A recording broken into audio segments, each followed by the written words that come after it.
The days had passed like a blur. The grounds south of Driftvale City bustling as a multitude of various vendors, stall operators, entertainment companies and officials from the Pokémon League rushing about as they tried to get the last-minute accommodations situated before the start of the tournament in the coming days. With only 4 days left before the public was allowed to wander the grounds, every detail needed to be perfect. While the main event was no doubt the tournament that involved battling, there were 2 other events that were going to take place after the Pokémon World Tournament, the Pokémon Showcase World Finale and Pokémon Contest World Festival. The 2 events would follow the Pokémon World Tournament, which served 2 very important purposes. One was its main purpose, to allow the best of the best to compete for the respective titles of World Diva and World Coordinator. The second was to allow the tournament staff to ensure that everyone who participated, watched and enjoyed the intense battling of the tournament before would have a chance to relax and enjoy the more spectacular and showy side of Pokémon as opposed to the intense battling of the days prior. Unlike the World Finale and World Festival, which only had the best of the best who had qualified through their respective regions by making Master Class or entering the Grand Festival, the World Tournament was open for trainers who made it to their respective leagues or had a sponsor along with a professor's recommendation. With the number of battlers nearly tripling the number of performers and coordinators, it was almost necessary for the first few days to help direct the flow of trainers before the tournament could begin, hence the scrambling of the event staff and director recommendations for trainers to register early. While it was a requirement for gym leaders, Elite Four members, special facility trainers and champions to register before the tournament began due to the possibility of clogging the grounds with their fans, other trainers had until the day of the tournament if they were qualified to enter, though it was discouraged due to possible complications of the seating and bracketing.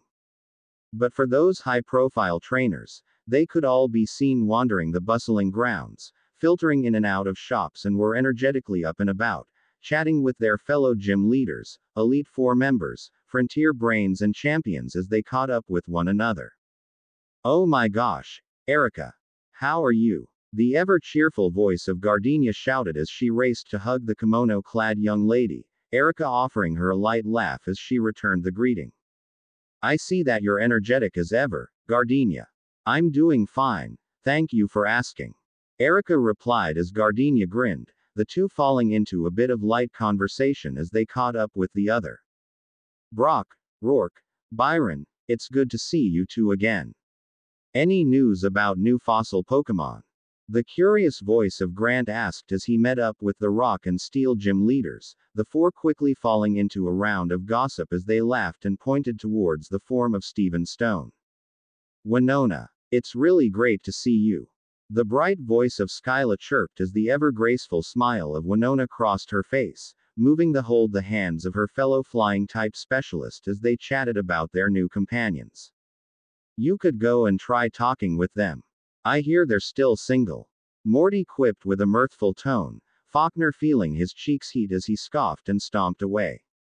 "He seriously needs a chill pill, he's always so uptight," Brawley added as Chuck chuckled beside him, shaking his head as he slung his arm around the younger man's shoulders.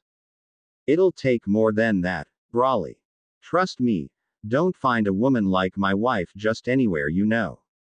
Chuck threw in as Brawley laughed wryly, Bruno and Marshall deciding to throw in their 2 cents as the poor Hoenn gym leader became the subject of teasing. "Liza, Tate, I see that the 2 of you are shining as brightly as ever," Olympia said with a gentle smile on her face, the twins grinning as they eagerly relayed the fruits of their training to the older woman. "Claire, Lance, why you 2 just keep growing up, don't you? Have you 2 been eating enough?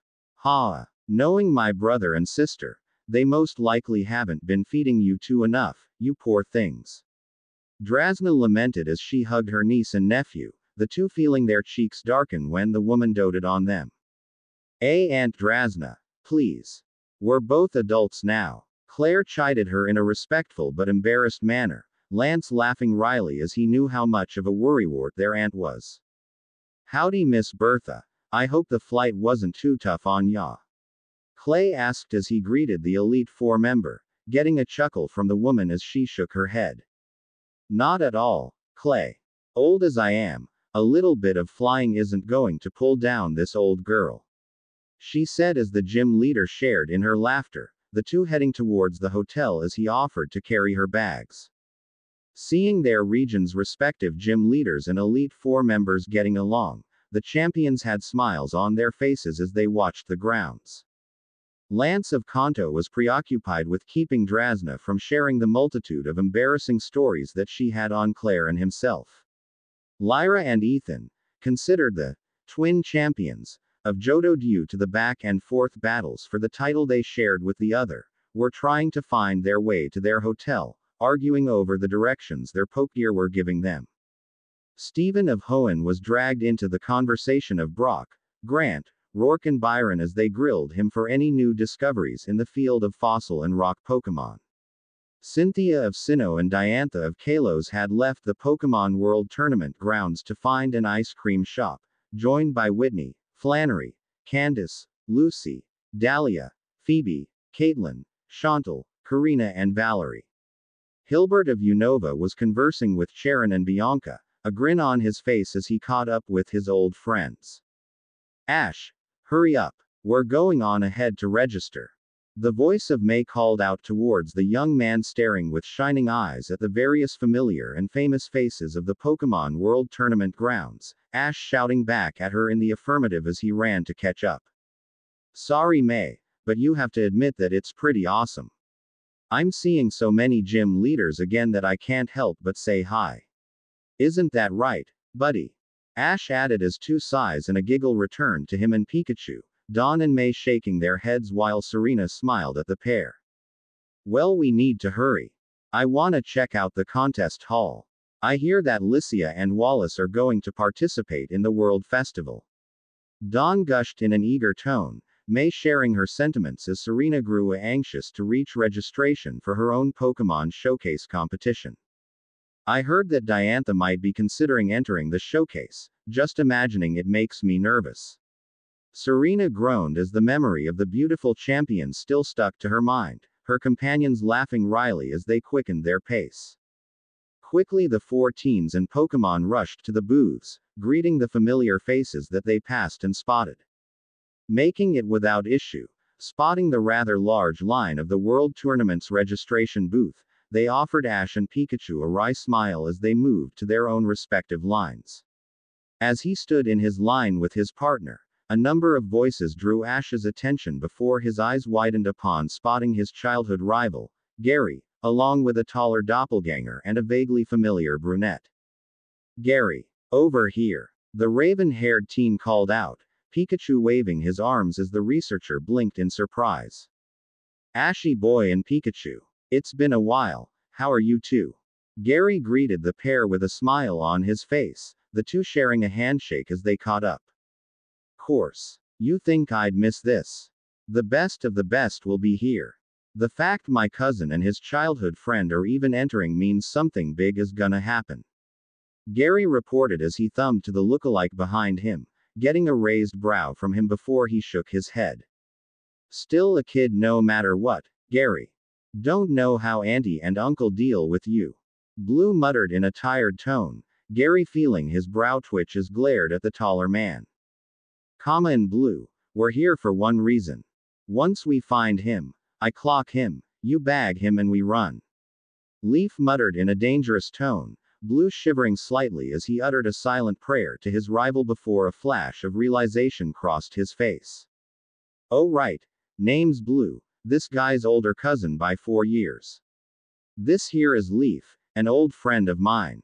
Blue said as he held out a hand towards Ash, the young man returning the handshake as Leaf beamed a smile at him that vastly contrasted her darker statement from earlier. So are you three here for the tournament? Ash asked as he tried to gauge his possible rivals, Pikachu sharing that sentiment as Blue and Leaf stared at them like they had seen the sight before. I'm no trainer anymore, but I got more than enough credentials to enter. My Pokémon haven't been doing nothing these past few years, you know. Gary answered with a cocky grin on his face, Ash returning it as a familiar flame sparked between them. Yeah, let's let these kids enjoy their little rivalry. Blue sighed as Gary and Ash shot him a glare, Ash soon blinking as he tried to recall the man. Say, Blue, you're the gym leader of Viridian City, right? The raven-haired youth asked as Blue nodded in confirmation, a bit confused at the expression on the young man's face. Why weren't you the one I battled when I challenged the gym? Ash asked in a curious tone, Blue mulling over the thought as Gary snapped his fingers in realization. That's right. The year we were heading out on our journey, weren't you trying to challenge Lance or something? Gary asked as Ash's eyes widened when the realization he was talking with a champion-ranked trainer hit him, Blue snorting as he shook his head in the negative. Nah, there was an issue in Johto Leaf and I had to take care of on behalf of Gramps. There was a replacement from the league that specialized in ground types that covered me for the couple of months I left, so they're the one you two probably battled. He explained as the two nodded their heads, the three falling into light conversation as Leaf fiddled with her poke nav in an anxious manner. Time skip. Half an hour later. So, any issues while you guys were registering? Ash asked as May, Dawn and Serena joined Pikachu and himself at a small cafe, getting shakes of the heads as they lightly and excitedly chatted about the coming events. I just can't wait to watch you battle Ash. I heard something super exciting while Dawn and I were in line. May said in an excited tone, drawing the attention of everyone as she laughed before pointing towards the facility. There's a rumor floating around of a phantom trainer who's going to be attending the World Tournament. Dawn added as the energy the four were feeling began to rise in anticipation, the young teens falling into theories of who it could be. Oh yeah, where's Max, May? And have you heard from Bonnie or Clemont, Serena? Ash asked with a curious tone, having not heard from the three in a little over a year. Oh, Max is going to be here when my mom and dad get here. He was really bummed out he didn't get an official qualification like we did, but he's taking part in the tournament with Professor Birch and our dad as a sponsor. May explained as Ash grinned at the thought of finally battling the youth, Pikachu sharing his sentiments as he cried out in delight. I think Bonnie is coming here with Clemont, though they may be a day or two away since she was coming back from Umbret Town. I heard that she's become quite the trainer. Clemont and Professor Sycamore are sponsoring her entry into the tournament. Serena reported as Ash blinked a bit dumbly at the revelation, though that was met with excitement once more as the memory of the energetic blonde returned. Seeing him so full of energy and excitement drew slight laughs from the three young ladies, finding it a bit infectious as they joined in. Chatting about the possible encounters they could face, the four were soon talking strategies only for May and Dawn to pause and glance at each other. A bit of lightning dancing between them, their lips twitched before a fit of giggles broke out between the two. Watching with mirthful eyes, Ash, Pikachu and Serena humored and egged on the two, to their chagrin, an amiable and enjoyable mood taking hold. Scene change. Driftvale City. Vanillux Grand Hotel. Sheesh. The first we talk in almost 15 years and you blackmail me. You haven't changed a bit, Scarlet. A silver-haired woman muttered in a tired tone, the raven-haired beauty sitting across from her giggling as she sipped on her tea. Well, you did say that you'd owe me one, if I helped you get the flame back before your father found out. Don't make promises that you can't keep, Nicole. But honestly, thank you for helping me, I really appreciate it. Scarlet said with a teasing tone before it turned a tad somber, drawing a surprised look from her old friend before a smile marred her own face. Don't worry about it, Scarlet. It's what friends are for, remember. Though, if you could tell me, why enter the tournament? We retired a long time ago, haha.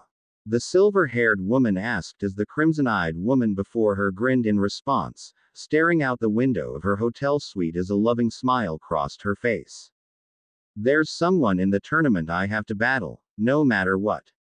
She whispered as Nicole blinked as she tried to figure out who it was, Scarlet merely giggling as she offered more tea to her longtime friend. If it's not me and your husband is still overseas, then I have no idea. Nicole mulled in a confused tone, Scarlet happily sipping on her tea as a mischievous glint shone in her eyes as she stared over the city. Now, let's see just how much stronger you've gotten, Red. Yufufu. I just can't wait, my little Charmander. Scene change. Driftvale City. Vanillite ice cream shop. Ha! Is this heaven? Whitney asked no one in particular as she swallowed another mouthful of vanilla ice cream, her companions sharing her sentiments as they sampled the many bowls of the frozen dairy treats that lined their table. Cynthia, Diantha, Whitney, Flannery, Candace, Lucy, Dahlia, Phoebe, Caitlin, Chantal, Karina and Valerie were sitting at a large table happily tasting the many different flavors that the shop had to offer. With so many famous, not to mention beautiful, faces sitting at one place, it wasn't a surprise that a few of the more braver or foolish ventured to join them in their little slice of paradise. But cold eyes and sharp words were all that they were met with, as many left with slumped shoulders and broken spirits. This scene repeated as the 14th young man tried to sneak in to sit with the group of ladies, being met with rejection once more. Soon enough, with the crowd parted and exited when a particularly cutting quip from Caitlin and Lucy left the parlor empty with the exception of the 12 ladies.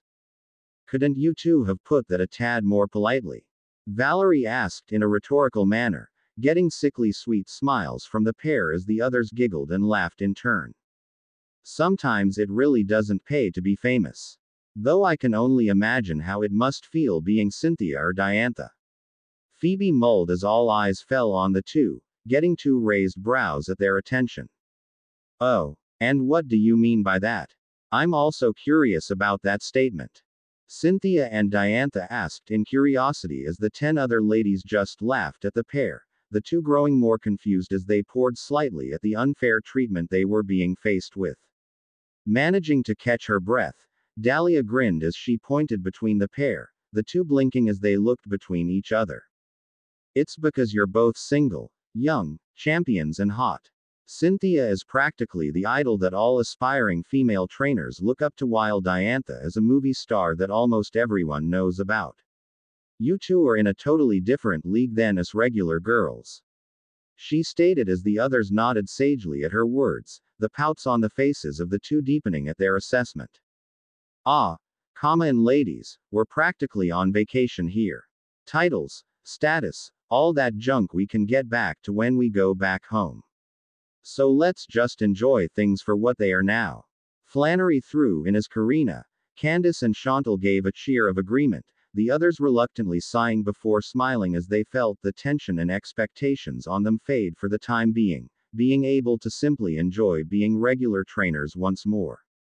That peaceful atmosphere was soon broken when the door to the shop that had remained closed for the past 10 minutes finally opened once more. Sighing, they turned and saw a capped young man heading towards them, growing a bit irritated that they would have to spend the energy to tell him off when he spoke to them.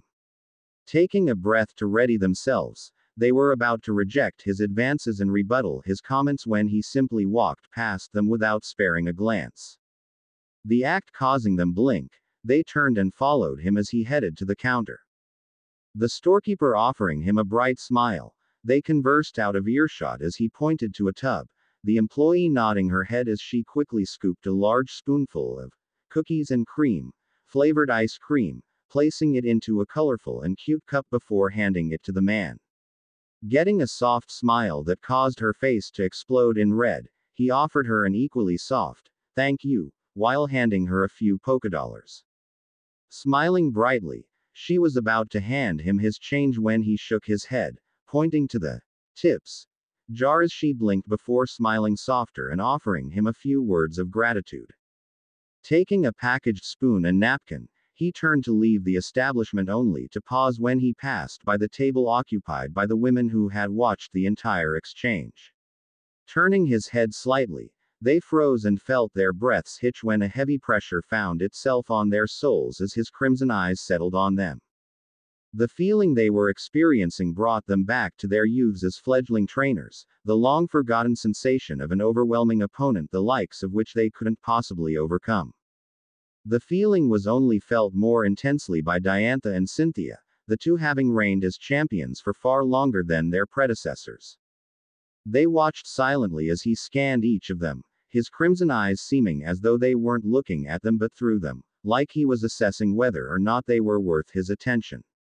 As he shifted to Cynthia and Diantha, his gaze lingered a tad longer before he turned to continue out of the ice cream shop. As soon as he turned, the heavy pressure that they felt vanished, the mysterious youth along with it. The door closing with a soft jingle, the ladies let the breaths that they were holding loose, a few beads of sweat marring their faces at the rather tense and unnerving exchange they were a part of. Shakily, Whitney turned to her companions with slightly teary eyes as the man's gaze seemed to affect her much more than the others, barring Flannery as the Hoenn gym leader shared the pink-haired young lady's sentiments to a lesser extent. Who was that? Caitlin asked no one in particular, wiping away the beads of sweat on her face while she tried to ease her frazzled nerves. I don't know, but I kinda wanna find out. Candace said in a dreamy manner, a tinge of pink on her cheeks as the others looked at her with wide eyes. You're telling he's your type? Whitney asked in an incredulous tone, Candace's cheeks darkening as she looked away. He did have a mysterious and cool aura to him now that I think about it. Chantal added as her own cheeks gained a pink hue, Phoebe sharing it as the ghost experts quickly gushed with Candace about the man. Did you feel it, Cynthia? Diantha whispered to her fellow champion in a breathless tone, the blonde nodding her head as the two felt a fire light in their hearts that they had long forgotten. I did. And I'm not giving it up. She replied with a sharp tone, her fellow champion having a challenging glint shine in her eyes as they continued with their conversation. With Red, the young man didn't mean to be so rude to the ladies in the ice cream shop. But hearing that they were rather rude to the people gathered outside gave them an unfavorable light to the man. But when he saw them in person, he could see that they weren't rude per se, more frustrated than anything despite their scalding stares. Behind those stares, however, he could see their prowess as trainers. All of them had a powerful air to them, more so the two women who weren't as engaged in the group's conversation and more into their ice cream. Looks like things will be fun. Red whispered softly with a gentle smile crossing his face, heading back to the forest on the outskirts of Driftyville City. 10 minutes quickly passed as Red saw the familiar scene of his campsite, a simple setup with a small fire pit, a log serving as a chair and sleeping bag denoting that the small clearing was occupied. Scanning the grounds, he saw nothing out of the ordinary as he moved to sit down and enjoy his ice cream. Taking a spoonful of the frozen dairy treat, he had a soft smile grace his face as the delightful sweet and savory dessert melted on his tongue. Growing comfortable, Red debated releasing his Pokémon when a sudden small cry sounded from the woods. Snapping his head towards the direction of the cry, he narrowed his eyes before placing his dessert on the log. Moving quickly to the last known direction of the sound, he sharpened his senses, honed on the hellish summit of Mt. Silver. Slowly slightly, he paused when a number of shuffling sounds caught his attention, the crimson-eyed youth heading towards a particularly dead section of forest as the sight of a number of bug Pokémon caught his eyes. Huddled around something most likely hiding in a tree, and Ariados and Scolipede were leading a small group of their pre-evolved forms, chittering in a mischievous and vile manner as they assaulted the tree with a number of blows.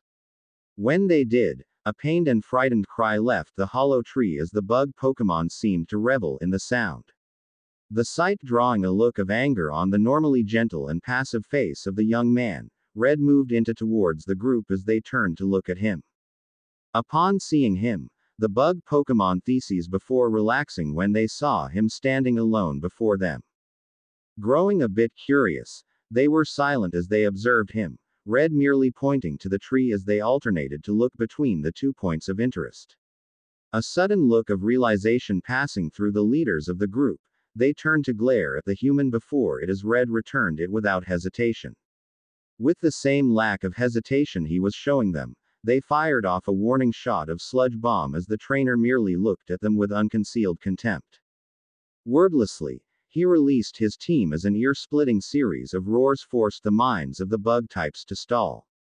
Fear instantly filling their bodies, they tried to escape only for their bodies to be bound to their places with an overwhelming amount of psychic power.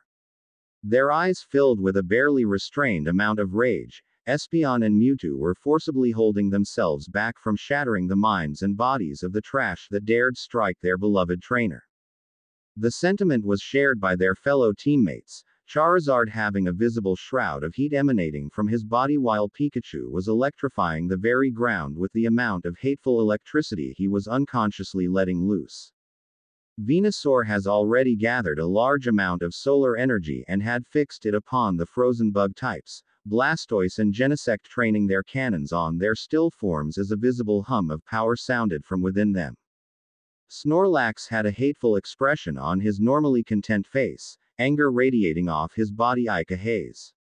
Tyranitar and Hydreigon were baring their teeth as a pair of hateful snarls left their mouth, their bodies glowing as they readied energy for the impending destruction of the trash before their eyes. Without a word, Red walked towards the tree where soft whimpering could be heard emanating from. The bodies of Ariados and Scolipede preventing him from passing, his psychic types remedied the issue when they slammed their bodies to the side of the tree, pained cries leaving them as they struggled to resist the otherworldly force being applied to their bodies. With them out of the way, Red felt his anger slowly grow when he saw the telltale signs of a toxic and poison sting assault on the occupant of the hollowed-out tree. When he finally was able to peek inside of the tree, he blinked and activated his Pokédex as he carefully moved to extract the trembling Pokémon within. It was a small white Pokémon with purple on its bottom half while its upper half was white. It has white arms and long, notched ears, and a blue tail. It had a rounded red crown on its head, its eyes that were snapped closed in fright opening in horror to reveal the deep blue of their color. As if it were a lifeline, the tiny Pokémon was holding onto a slightly wilting and discolored white, borderline gray flower, seemingly shielding it from any further damage, the flower having 6 petals as opposed to the usual 5 that the photo in Red's Pokédex displayed. Though, the flower the tiny Pokémon was holding seemed completely foreign to the young man. Of the 6 petals of the flower there were 3 that were large and triangular and 3 that were smaller and seemed like regular petals. The stem was equally sickly gray and leafless, and the stigma pale and conical. Flabébé, are you okay? Red asked in a soft and worried tone, the trembling Pokémon shakily raising its head to glance up at the crimson-eyed man. At the sight of his eyes, their color instantly set of alarm bells as the small Pokémon shrieked in fear. Snapping its eyes shut, it gathered what little energy it had left before a sparkly pink mist started to shroud it. A desperate cry leaving its mouth, the small fairy type let loose an extremely underpowered fairy wind that rustled the hair of the crimson-eyed man. Red blinking in confusion at what had just transpired, though he soon had a small smile cross his face as he gently cupped the trembling Pokémon in his hands. Don't worry, you're safe now, he told the shaking fairy in an equally gentle tone, Flabébé hesitantly looking back at the man as he headed back towards his team. The sight of such titans slowly growing closer and larger, the tiny Pokémon felt its heart nearly stop when it took in their ferocious expressions. Gulping as it found no alternative but to trust that the human handling it would pull through on his flowery words, Flabébé remained silent and as still as possible as they stopped in front of the still snarling titans. The sight of their trainer returning unharmed quelling a small portion of their anger. Red shook his head as they reluctantly released the trash that disrespected him. The formerly frozen Pokémon being out of the firing line, they scampered away to safety as Red returned to his camp with his team in tow. Arriving shortly, Red set down the still frozen Flabébé onto the log that functioned as his chair, moving aside his now melted ice cream, while motioning for his team to give the petrified Pokémon a bit more space. Seeing him able to control such titans and watching them follow his commands with such respect, the tiny Pokémon looked up at the man before it with curious but cautious eyes as he smirked slightly at the sight. Having survived in a foreign region all by yourself, you're a strong one, aren't you? Red asked as the fairy seemed to flush a bit at the statement, though it soon shook its head as it hugged the wilting flower it was holding tighter. I see. It does say that you chose a flower to live in and care for the day you're born. I can only imagine how it must feel to see the flower you choose in such poor condition. He continued in a soft tone, Flabébé nodding its head with tears in its eyes, Red smiling softly at the tiny Pokemon's sense of responsibility and pride. Venusaur, could you help out Flabébé? He turned to ask the grass titan beside him, a rumble of confidence leaving the behemoth's mouth as he sauntered over. Don't worry, if anyone can help, it's my good friend Venusaur. He explained to the shaken Pokemon when it saw the titan approach, turning to look at Red before softly shaking its head as it chose to trust his words once more. As Venusaur stopped before the trembling Pokemon, Flabébé hesitantly held out its flower towards the grass behemoth. The sight of it showing such care and concern for the flower being offered towards it brought a warmth and respect for the tiny fairy, Venusaur gently taking the flower while gently reassuring Flabébé. Feeling the life of the flower beat so dimly was a stark contrast to the overwhelming desire to live that the wilted plant exuded, Venusaur having a smile grace his features as he called upon the life of nature that rested within his body. A gentle green glow shrouding his body, the petals of his flower started to gather the energy of the sun as he poured the generated energy into the flower. Watching with wide and shining eyes, Flabébé was staring in awe at the seemingly impossible act that Venusaur was performing, breathing life back into the wilting flower it had so desperately tried to keep alive for the weeks it was brought to this foreign land. The behemoth was rejuvenating and restoring the life of the flower as easily as it drew breath, Flabébé slowly likening the grass type as a literal incarnation of nature as the once sickly gray flower shone with a pure radiance that would make the whitest of marble pale in comparison. The act of restoring the flower done, Venusaur gently handed the flower back like the gentleman he was, Flabébé breathlessly taking it back as a rush of energy surged through its tiny body. A soft gasp leaving its mouth, it was replaced with a cheerful and energetic cry as the tiny Pokémon flew and danced around with a seemingly infinite amount of energy. The sight drawing a smile from everyone, Venusaur was patted on his body by Charizard, Pikachu, Snorlax and Blastoise, the behemoth snorting as Flabébé stopped in front of his face. A hue of pink coloring its face, the fairy bowed its head towards him in gratitude as Venusaur rumbled a soft sound of acceptance. Turning to Red, it moved to repeat the action as Red smiled in a small but radiant manner, drawing a deeper flush as it returned the smile. You know, would you like to come with us? I can't imagine it's fun or safe being alone somewhere you aren't familiar with. If not, we'll take you somewhere you can be safe. I heard that there's a meadow where flowers bloom year-round we can take you to. Red asked as the tiny Pokémon snapped to stare at him with wide eyes, looking around before hesitantly pointing towards itself. Yeah, you. I think we could all benefit from having someone as strong as you on our team. Red said as he gestured to his teammates, getting cries of agreement as Venusaur nodded his head with a toothy grin on his face. Growing pink with both embarrassment and humility, the fairy quickly ducked its head before it rose it to lock gazes with Red. A slovenly and teary smile crossing its face, Flabébé nodded its head as the crimson-eyed man smiled gently at its expression. Taking an empty Pokeball, he held it out towards the tiny Pokémon as it softly tapped on the center button. A flash of light and red energy soon enveloped the fairy type before shaking briefly, a soft click sounding as the capture was finished without fail. Quickly releasing his new teammate, he ran through introductions as Flabébé's new family welcomed her with open arms. Time skip. 4 days later. As the message played over the numerous loudspeakers littered across the grounds, the excitement that was already present over the area only grew as people excitedly moved to the locations of their loved ones and friends. The bustle of vendors offering their wares, children laughing and playing and Pokémon crying and cheering. The Pokémon World Tournament was in full swing as trainers moved to their assigned stadiums. Standing in the lobby of Stadium A, Red was standing in line for the counter as he looked at the display showing the images of the trainers of his block. Inwardly, He had a wry smile as Professor Oak failed to upload or attach a photo to the writ of challenge he had given to the crimson-eyed man. As he was called up to the counter, he handed the rolled piece of paper to the staff member tending to it as they unrolled and scanned its contents. Slowly, their eyes widened as they saw the unmistakable and unique seal the professor of Kanto granted to only the most important of documents.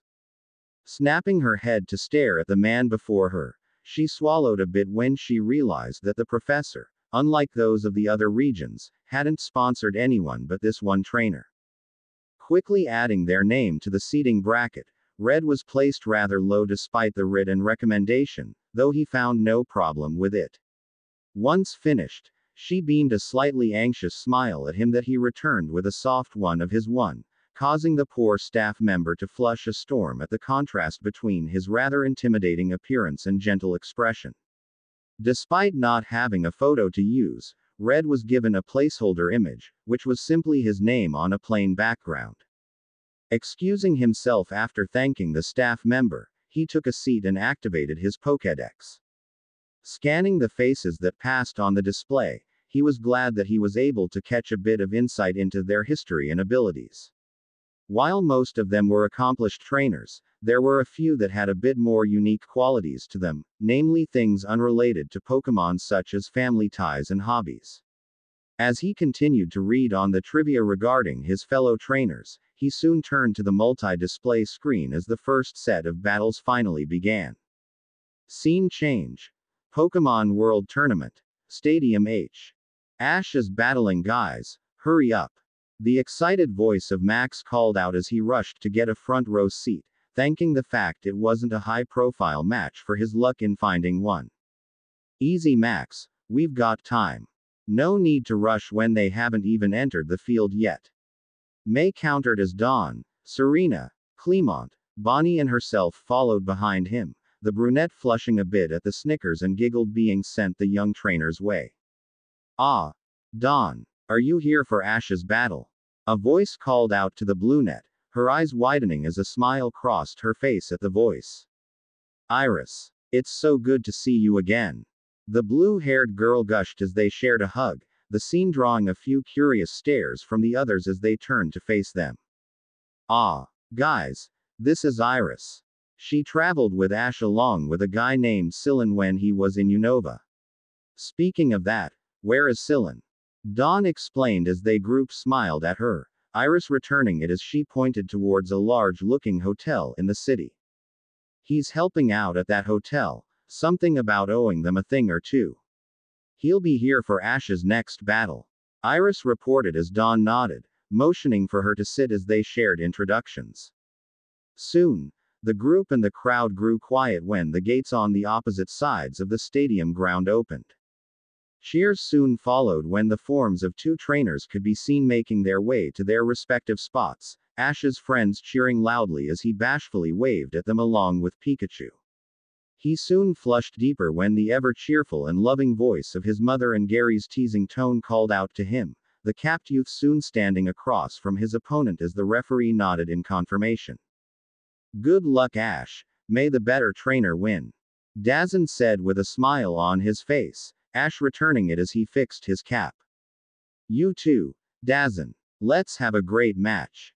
Ash returned as the crowd cheered at their sportsmanship, the referee sharing it as he smiled at the pair. This will be a 3-on-3 battle, between Ash of Pallet Town and Dazn of Marvel City. Substitutions are allowed and the match will be concluded when all of one's Pokémon are unable to battle. The pairing system has declared that the red trainer release their Pokémon first, but with that the red trainer may choose the battlefield for this match. He stated as Dazn nodded his head, pulling out a Pokeball before mulling over the choice of terrain. And here it is folks. While releasing their Pokémon first is usually a disadvantage for any trainer, being able to choose where they battle is usually enough to make up for the loss of surprise. Let's see what Dazn has to say for the battlefield. This is new, you get to choose the field you battle on. May asked with a surprised tone, voicing Serena and Dawn's question to the others. Yes and no, May. Only for the preliminary rounds will they allow for a choice before it turns random for the intermediate and final rounds. It's to allow the league officials to gauge how trainers use it to their advantage when they're forced to select a Pokémon first. It's more of a trail thing than anything, really. Iris explained as the others nodded, though Max and Bonnie were shaking with excitement at the oncoming battle. Say, what's special about Ash's opponent? The young blonde asked as Max grinned, pulling out a thick notebook as he flipped through its pages. Dazn, it says here that he's an Elite Four challenger that was knocked out by the second Elite Four member, Phoebe, during his first run. Since then he's been training for a rematch, a lot of people saying that he'll be a top contender for champion if he keeps on training. Max concluded as the others laughed a bit wryly at his enthusiasm, turning back to the field when he nodded in confirmation. A rock field. Dazn called out as the referee nodded, imputing a few keys into the device on his wrist as the playing field before them shifted to a rock-filled one. Now, Raiden, let's go. Dazn said as he released the rock type, Raiden letting a heavy roar resound as Ash went for his own Pokeball. Torterra, I choose you. The capped young man shouted as Torterra let out a roar of its own, the two Pokémon staring each other down. Dazn has chosen Raiden while Ash chooses Torterra. Let's see how these trainer fare now, folks. Quick, Raiden use flamethrower. Dazn ordered as Raiden let loose a stream of flames, Ash's eyes widening as he called out to Torterra. Use Stone Edge to block it. He shouted as Torterra let out a cry of confirmation, its eyes glowing blue as it built up energy. Raising its right leg, the continent Pokémon brought it down as a slight tremor rocked the area. Soon a spire of stone surged from the ground in front of the grass ground type, Raiden's flamethrower clashing against the newly formed rock formation as Dazn ordered it to cease the stream and get close to use Hammer Arm. Ash seeing that ordered Torterra to counter with Wood Hammer. Raiden's arm glowing white, it stopped short of Torterra, whose tree was glowing green, as the two collided with one another. A heavy impact resounding with a cloud of dust covering their forms, the audience waited with bated breath as it settled, seeing Raiden on its back, unconscious. Raiden is unable to continue, Torterra is the winner. The referee called as Dazn recalled his Pokémon, thanking it as he readied another Pokeball. Amazing, folks. In a titanic clash, Torterra managed to take out Raiden with a single attack. What else does Ash have in store for us? Can Dazn recover from this setback? Whoa, Ash's Torterra has gotten a lot stronger since I've seen it. Dawn commented as the grass ground type roared in victory, the others choosing to believe her words as they stared at the Pokémon. Well, Raiden is part rock and part ground type, that Wood Hammer was super effective against both of its typings. Combine that with Torterra's power and you got yourself a clean KO. Bonnie explained as Dawn. Serena and May smiled at the explanation, though Max looked a bit miffed at having the explanation stolen, Clemont and Iris staring at Torterra with a slight grimace on their faces. Here it comes. Iris muttered as she drew their attention, following her gaze as Torterra soon let out a cry as the recoil from its attack finally struck it. Wood Hammer is a strong attack, but it's just as damaging to the user as it is to the opponent. If it was strong enough to knock out Raiden, it's gotta be hurting Torterra just as much. Clemont whispered with a wince, the others mimicking the act as green static danced on its body. You're pretty good, Ash. That Torterra of yours is tough. Dazn called out with a grin on his face, Ash returning it as he turned to his friend. Torterra, can you still battle? Ash asked in a concerned manner, Torterra shaking its head before letting a cry of confirmation out. Let's go.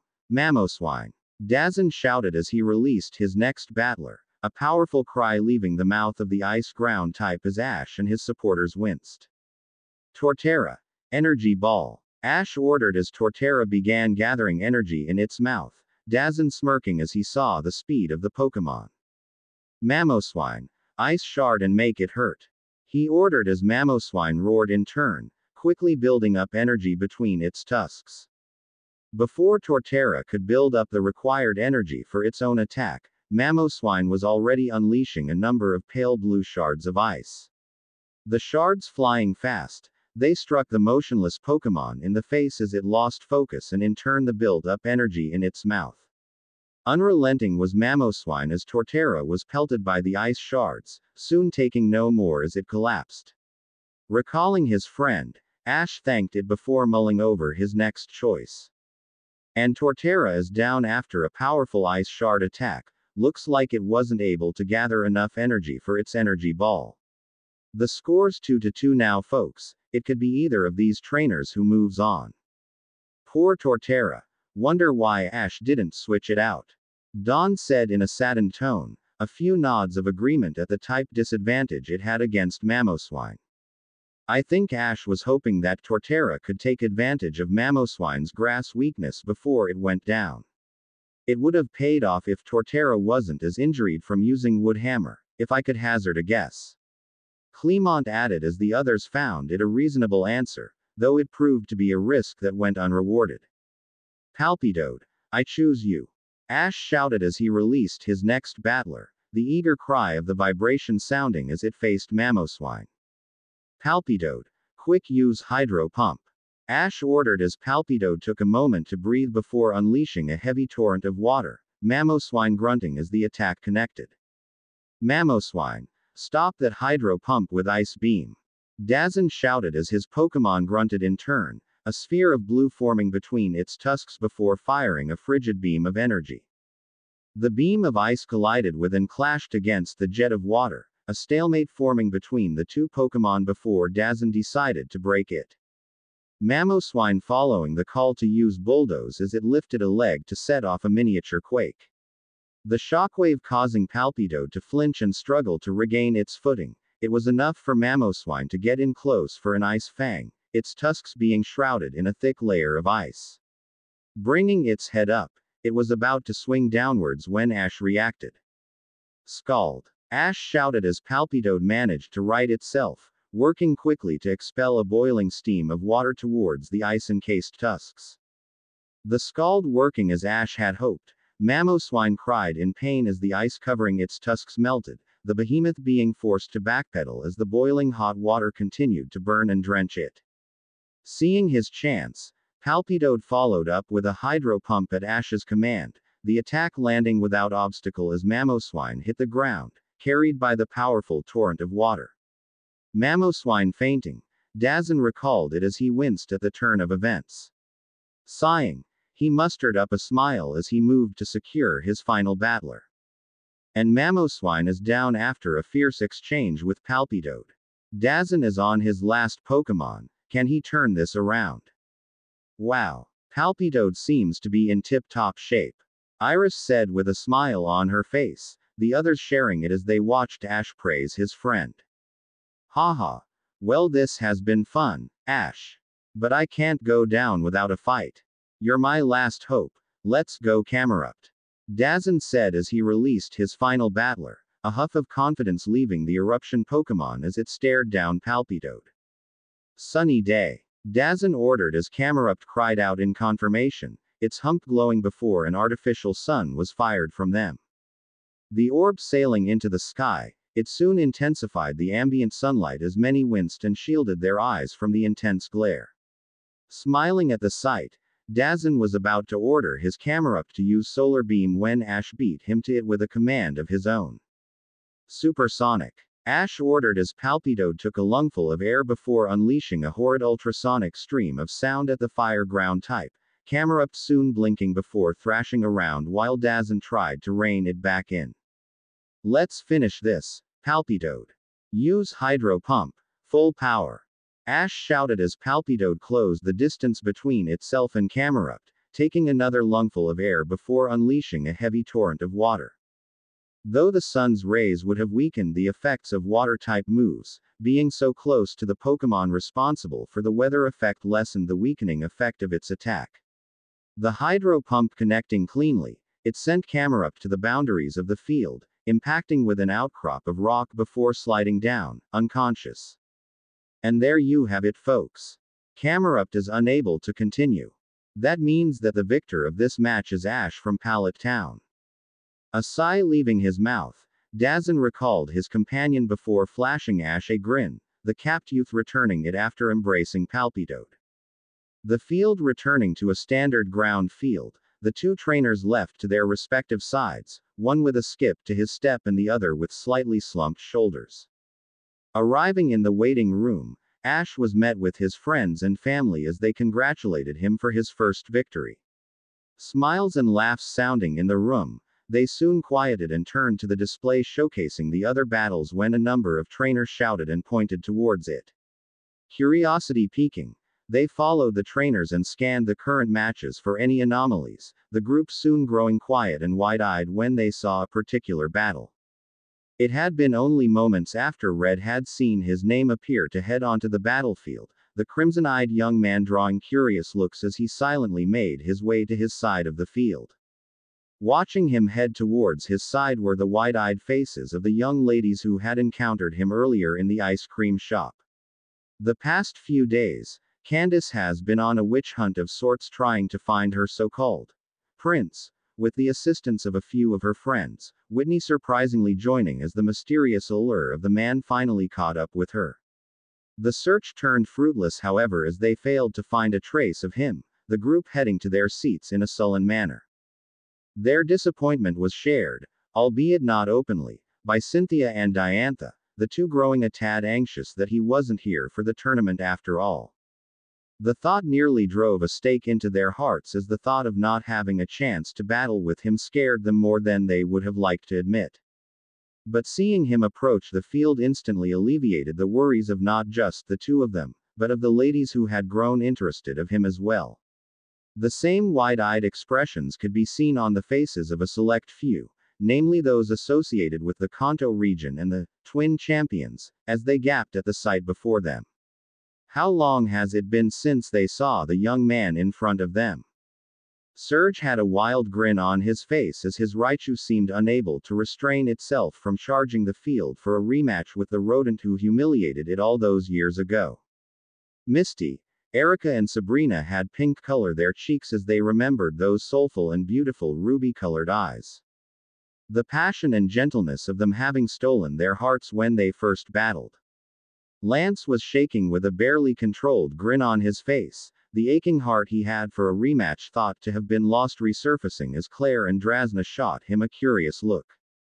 Lyra and Ethan were shouting about a phantom trainer, to the utter confusion of those around them. But there were two individuals in particular who looked like they wanted to do nothing more than run down to the field and strangle the man. Blue and Leaf were openly shaking with anger, relief and in Lear's case, love, as they watched him causally make his way down. Red, you dick. I'm kicking your ass when I get my hands on you. You're in for it. Red. Do you hear me? You're going to wish you never left wherever the hell you were the past 10 years when I'm done with you. The sight of Leaf and Blue shouting at the display startling the others in the waiting room of Stadium E, the pair were given a wide berth as their fellow trainers inched away from them, the dark aura shrouding them killing any and all desire to ask about their situation. But looking closely, Blue and Leaf could be seen with shaky grins on their faces, eyes teary as they wiped the unshed tears away before they could fall. Turning towards each other, they simply stared before grinning and running towards Stadium A, intent on following through with Leaf's plan. You clock him and I bag him, right? Can I clock him too? Please, be my guest. With those scary words spoken in such a sickly sweet tone, the pair sprinted towards Stadium A, their poorly hidden smiles spreading as a youthful energy they had thought they lost came rushing back. Soon they found themselves laughing in a nostalgic manner, a fond memory of a similar event with a much shorter duration of separation coming to the forefront of their minds. With Red, the raven-haired youth stood stoically on his side of the battling field. Glancing towards his opponent, he mentally sighed when he saw the unremarkable and basic feats that he had garnered throughout his career as a trainer. Though, the sigh slowly melted to annoyance when he saw the arrogance and hubris that was plastered onto his opponent's face. Already knowing what kind of trainer he was about to face, he merely readied himself for the jeers that would no doubt follow. Ladies and gentlemen, Let's get on with our next battle. We've got Red from Pallet Town and Clyde of Black City. Who the heck is Red? We love you, Clyde. He's named after a color. Show him what Black City is all about. Don't lose to a nobody like that, Clyde. Wow, the crowd seems kinda on that Clyde guy's side, more so than that Red guy. Dawn said with slight distaste in her tone, obviously not too fond of the jeers sent the trainer's way. Do you have anything on either of them, Max? Serena asked the glasses-wearing youth, Max flipping trough his book before nodding. I don't have anything on that Red guy, looks unremarkable from what I'm currently hearing though. But that Clyde guy is a real powerhouse, he's another top contender for champion, it says here that he's one of the top battlers from Black City. Max reported as the others nodded in turn, the group growing a tad curious about the raven-haired youth. Hearing the various cheers and jeers from the crowd, Red felt a good portion of his energy leave from simply hearing them. Those who knew who he was were grinning with wide smile on their faces as they awaited the inevitable outcome of the match, eagerly awaiting the faces of those who were jeering at him. With just as much trepidation, they leaned forward to see what kind of Pokémon and training he had accumulated over the past decade of his absence. This will be a 3-on-3 battle between Red of Pallet Town and Clyde of Black City. Substitutions are allowed and the match will be decided once all of one side's Pokémon are unable to continue. With Clyde of the green side being the first to release their Pokémon, please decide on a field. The referee announced as Clyde grinned, dramatically posing before snapping his fingers. An ice and rock field, ref. He declared as the referee nodded, inputting a few keys into the device on his wrist before the field opened up and changed. Now, Weavile, get ready to win. Clyde shouted as a small, bipedal Pokémon appeared in a flash of light, crying with confidence as it stared down the opposing trainer. Wordlessly Red took a Pokeball and released his counter for the opposing Weavile as the crowd grew quiet. With a tiny cry, the diminutive form of Flabébé appeared as it stared around the stadium. Its eyes growing wide, it retreated back into Red's chest as the crowd roared with laughter, gushed with squeals and came to life with the absurd sight before them. Red already knowing that the reaction would be rather unwelcoming, he pushed the noise around him to the back of his mind to comfort the trembling Pokémon. I know that it's scary, I'd be lying if I said I wasn't scared either. But I want to see what you can do on your own. You're strong, Flabébé. You've been alone all this time and managed to keep both yourself and your flower alive. I know it's selfish, but can you show me that same power today, okay? Red asked the fairy who was now staring at him with wide eyes in a soft tone, slowly nodding as pink colored her face at his praise and the sincerity in his words. Gaining a determined but still anxious face, Flabébé floated back to the battlefield as she tried to ease her frazzled nerves. The sounds around her being nearly deafening for such a shy Pokémon, she shook her head as turned back to look at her trainer, seeing none of the malice, arrogance or dismissal that she was seeing on the faces of a majority of the stadium. Taking a shaky breath, she fixed her eyes on the Weavile before it, trembling slightly when she saw the amused look on its face. And we have our first picks for both sides, folks. Flabébé for Red and Weavile for Clyde. Based on type advantage, Red's Flabébé has Weavile beat, but from what we can see Red's Flabébé is a bit shy. Really? Alright then. Weavile crush that Flabébé. Ice Beam. Clyde sneered as he directed his Weavile, the dark ice type grinning as it formed a blue sphere between its hands. Once the optimal amount of energy was reached, it thrust its hands out as an icy beam of energy raced towards Flabébé.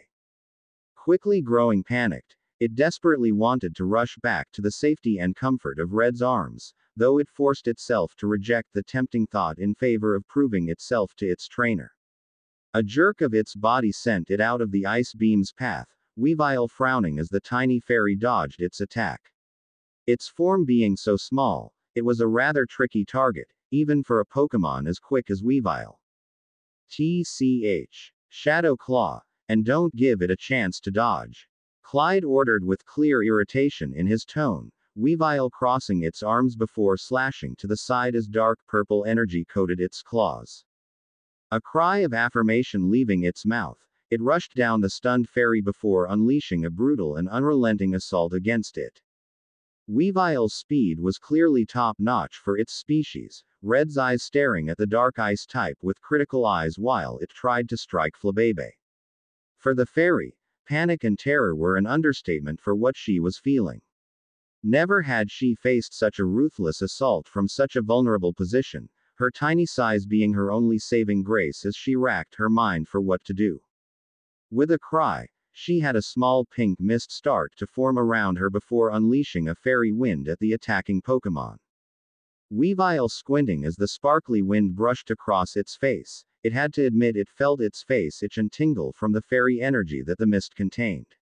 But it had felt stronger attacks from a freshly hatched Caterpie than what the tiny fairy displayed. A growl leaving its throat, it heard its trainer call out for a particular attack as it suddenly grinned, a rich purple coloring its claw as it took a breath. Releasing a wide-ranged icy wind, Clyde smirked when he saw the tiny Pokémon start trembling from the frigid winds. If his guess was correct, it would defend that flower with its life, and what kills flowers? The cold. His reasoning was proven to be true when Flabebe hugged her flower tighter to pour more energy into it to avoid having it freeze from the sudden cold. That momentary lapse in focus was exploited when Weavile struck with a devastating poison jab, the tiny fairy crying out in agony as Weavile continued to strike it before one's final jab sent it flying back. Pain unlike anything she had felt coursing through her body, Flabebe felt her hands lose their grip on her flower as she hit the ground and rolled a fair distance from it. A weak cry leaving her mouth, humiliation and shame soon flooded her mind as she realized what had just happened. Those feelings were only accompanied by guilt and tears when Weavile stepped on the stem of the flower, sneering as it rubbed it into the dirt, bounding back to Clyde in a satisfied manner as he openly mocked the downed fairy. That's it. Haha. I thought this was a tournament for the best of the best, not some place a no-name newbie could just walk into. Just give it up, man. Leave before you embarrass yourself even more, and take that weak thing back with you. Clyde sneered with utter disdain in his voice, part the crowd jeering Red while the other looked on with an uncomfortable expression. Well, there you have it, folks. Flabebe and Red's inexperience seems to have cost them the first battle. Perhaps Red was nervous in his first tournament match to give orders to his Pokémon. Hopefully the newcomer will find his stride. Maybe we were expecting too much. The kid I knew wouldn't give a two-bit shit like that a single win. Surge asked in a strangely melancholy tone, his eyes hard as he stared at the young man who gave him the battle of his life. There must be a reason for Red to have lost to such a vulgar opponent. The Red we all know wouldn't have lost a single round to such a person. Erica adamantly stated, the sentiment shared between the Kanto gym leaders as they sat together in their private booth. Erica is correct, Surge. It seems that Red was merely seeing the abilities of that Pokémon. I have no doubts about his win. Sabrina added in a sure tone, drawing a smirk from Surge as he stared back at the capped youth. How dare he? A Flabebe's flower is just as important as its life. To disrespect and trample on it like it were garbage, what a despicable man. Valerie spat out in a hateful tone that greatly contrasted her benign appearance, her friends looking at her with slightly scared expressions at such a terrifying face on the fairy-type expert.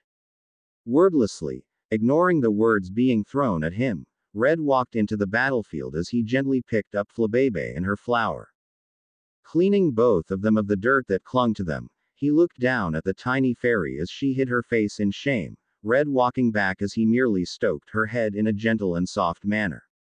Slowly, she turned her head up and felt the dam of tears breaking when she saw the proud and fond smile on the face of her trainer. Who was she, a complete weakling even by standards of her own kind, to be shown such warmth and love?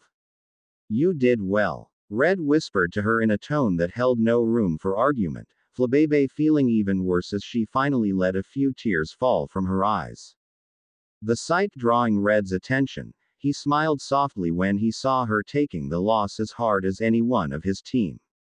The bitter taste of defeat was essential to becoming stronger. Red surmised that had Pikachu not lost all those years ago to Ethan's Mega Ampharos, they would have stagnated to the point it would be laughable.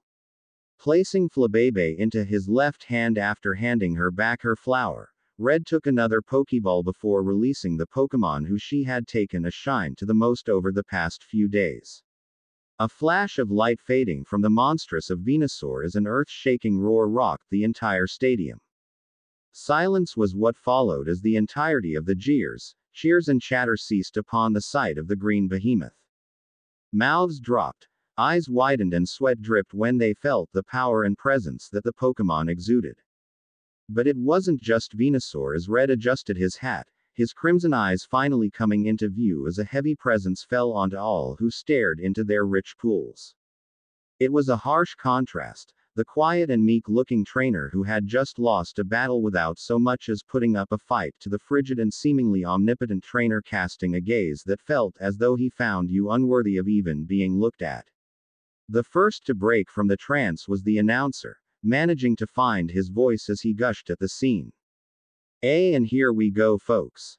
Red's next Pokémon is a monstrous Venusaur. I didn't think they could even get this big. Let's see if it's enough with its type disadvantage against Weavile.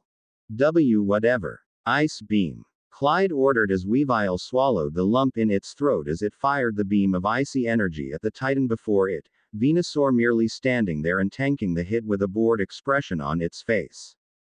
My word. I didn't think there was a specimen like that around. The odd tone of Ramos said as he stared at Venusaur, his sentiments shared with his fellow grass experts as Gardenia could be seen barely being held back from jumping over the ledge. Let me go. I need to see it up close. I can smell its aroma from here, just imagine how lovely it smells up close. She snapped at Candace and Whitney, the two paling at the near superhuman strength she was exhibiting. That's a Venusaur. May whispered in a disbelieving tone, her eyes slowly dropping to the Pokeball that contained her own Venusaur. As the ice beam continued to pelt its hide, Venusaur yawned a bit as it turned to look at Red.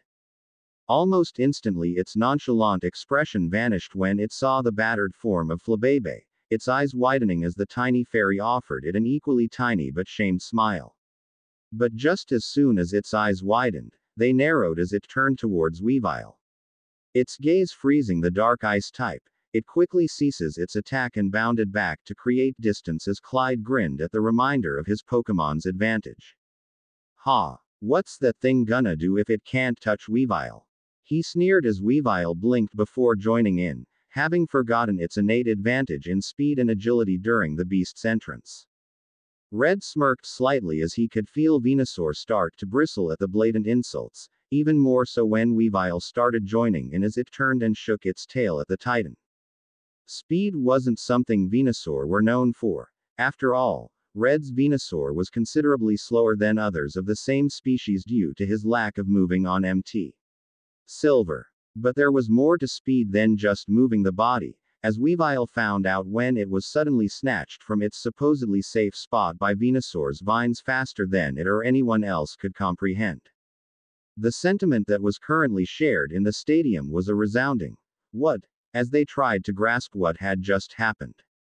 Speed and agility was something that Venusaur innately lacked. Red could attest to that as his Venusaur was even less agile than his Snorlax. On Mt. Silver, where harassment by Sneasel and Weavile were a constant and a norm, he had to find a way for his team to combat them even when solo. While everyone could deal with them to some degree, only Venusaur found trouble as he lacked the mobility of the others, coupled with his crippling weakness to ice. It was a match made in hell. But that's when the idea struck him. If his body was slow because of how large he was, what about Pikachu or Espeon? With their smaller bodies, speed came as easy as breathing to the two. A small body, a speedier body, a smaller part of itself to match the speed of Pokémon normally able to run circles around it with ease. That's when the idea of using his vines came to fruition. With his vines, matching Pikachu when he wasn't trying was a feat that wasn't impossible but definitely difficult. But in comparison to Pikachu moving at a nice and comfortable pace, the Weavile moving at its max speed before it may as well have been standing still. What the? Clyde shouted. Weavile struggled to free itself, Venusaur merely bringing it up before slamming it into the ground without hesitation. Dust obscured the form of Weavile as everyone gaped at the scene, the debris soon clearing as Weavile's prone form was seen. Recalling his fallen Pokémon, Clyde began sweating as he tried to ease his nerves. Never had he felt something like this before. It was supposed to be an easy win against a no-name trainer. Swallowing, he called out his next Pokémon as a flash of light soon appeared. Weavile is down. That Venusaur looks tough, folks, taking an ice beam without even flinching. Let's see how Clyde counters. Excadrill. Dig. Clyde called out in a nervous tone, the mole-like Pokémon letting a sound of affirmation as it burrowed into the ground. Red raised a brow as did Venusaur, while the Green Titan merely rose a leg and triggered a devastating earthquake when he brought it back down. The ice and stone on the field shattered and rumbled as Clyde winced, knowing the effect the attack had on Pokémon underground. That sentiment proved to be true when Excadrill managed to surface and promptly passed out when it did. Excadrill is down after a heavy-duty earthquake. It seems like Venusaur is unstoppable, ladies and gentlemen. Can Clyde come back from this? The sight drew a strained look from Clyde as he recalled the downed Pokémon. As he gripped his last Pokeball, he loosened his grip before shaking his head. His pride was damaged and he instinctively knew that even with a full team of 6, he wouldn't be able to deal with the behemoth in front of him. Lifting his head, he felt his heart freeze when the soul-chilling gaze of Red caught his eyes, the young man feeling as though he were lower than dirt in the eyes of the opposing trainer. Shakily, he swallowed the lump in his throat and felt his shoulders slump at the humiliating and wretched thought. Turning around, he silently left the field as the crowd quieted. The sight of such a prominent battler simply giving up wasn't what was expected at such a high-level tournament. It wasn't until the announcer spoke that the silence was broken once again. It would appear that Clyde has forfeited. That means that the victor is Red of Pallet Town. Unlike the other matches, there weren't cheers that followed the announcement of Red's victory.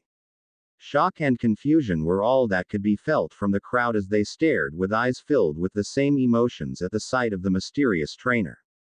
The initial reaction was that he was a rookie who managed to enter by some miracle, the Flabébé he had utilized being an absolute joke in such a high-level tournament.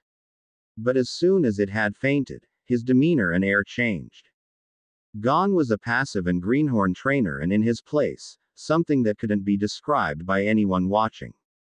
The air of a champion. No, it was something much greater that shrouded the man than the simple air of a champion.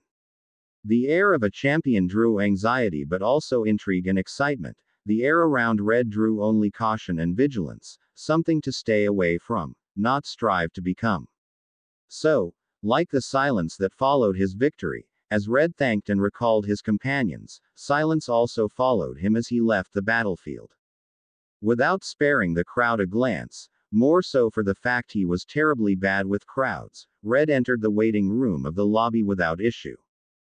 Getting slightly anxious stares by his fellow trainers, he ignored them in favor of getting to the nearest healing station for Flabébé. As he rounded the corner, a nostalgic instinct long forgotten in him rose to the surface. A tingle running down his spine, he felt the hairs on the back of his neck stand as he snapped around. His eyes darting back and forth, he failed to catch a glimpse of the two usually responsible for bringing such foreboding feelings to the forefront of his mind.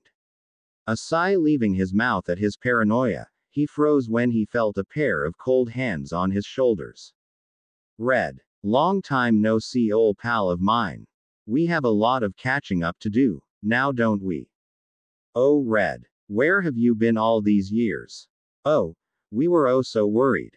Hearing the sickly sweet and sarcastic voices of his old friends brought a somber smile to the face of the raven-haired youth despite knowing how upset they were at him, Red turning around to face the two who had their eyes snapped shut with strained grins on their faces.